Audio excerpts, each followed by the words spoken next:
Hi everybody, this is Pam Allen here from Chicago, where I live now.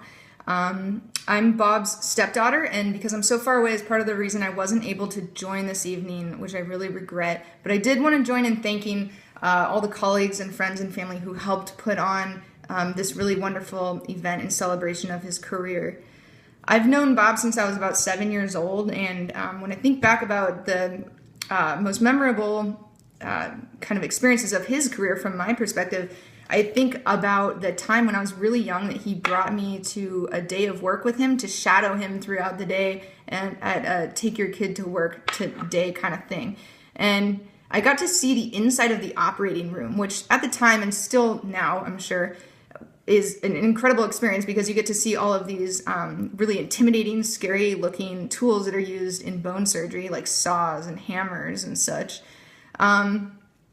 A couple of things kind of became takeaway messages for me in this experience of seeing him interact with patients and basically the massive responsibility involved in his job. The first was that it was really dawned on me how much training is involved and really what the level of expertise means. I couldn't believe how long Bob was in college before he started practicing the profession kind of after his training. And I think now looking back on it, I don't know if I would have embarked on my own commitment of 8 years in graduate school had it not been for the example of someone else in our family who had successfully completed kind of that type of training that takes so long. And I don't think I would have had the hope to finish it either without such a helpful example. In general, kind of when I was younger, trying to figure out, like what my station in life would be and such, Bob's stories and background in science and medicine definitely helped set the stage for me figuring out my own interests. So he talked about Oberlin College and experiences in medical school and work at the clinic. And all of this kind of combined and coalesced into a few messages that really I took home with me, I guess, and I took forward with myself. So one of them, I guess, is just simply that reading is good, and that science fiction is awesome. And Bob had a great book collection that he shared with me that was kind of a formative experience for me in my own development. Another message coming out of all of this was that it's a very good thing to develop the self-discipline necessary to get through things such as freshman introductory chemistry in college, kind of in the interest of getting to more important things and also just in the interest of being able to work towards long-term goals. So this example that he set of kind of being able to use good judgment to choose a specialization for yourself in life, career or otherwise, whatever, is very helpful. And just the message that working towards long-term goals is a worthwhile pursuit.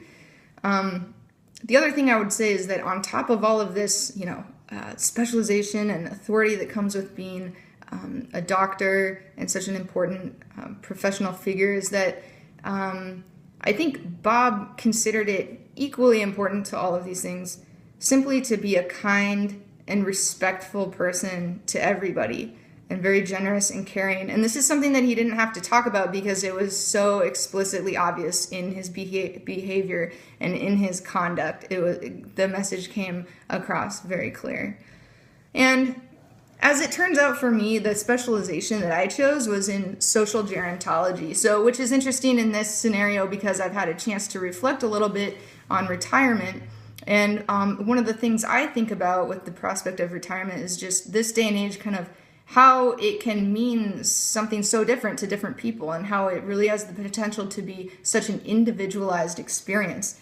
So even though Bob's going to have a lot of more opportunity for relaxation and leisure pursuits now in this transition, part of the transition also sounds a little bit like work to me. So that part about kind of envisioning, figuring out what it's going to look like for him and what he wants. And so my message to Bob now is just that we're with you in that work and we're going to be with you in the experience of living it.